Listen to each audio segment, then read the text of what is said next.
আমরা সুস্থতা কামনা করছি, মঙ্গল কামনা করছি।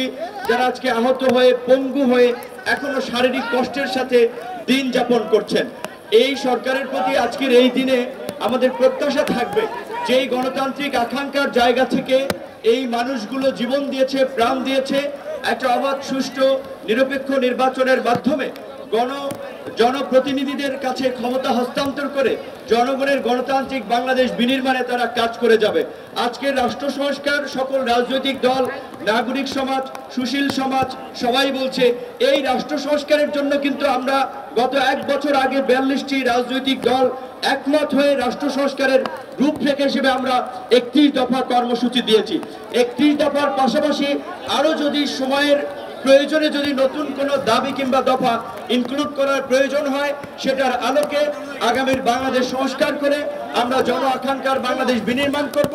আমার সর্বশেষ কথা হচ্ছে এটাই যে আসলে আমরা কিন্তু যারা এই আন্দোলন সংগ্রামে ত্যাগ স্বীকার করে শহীদ পরিবার, তাদের কথা কিন্তু আমরা ভুলে যাই।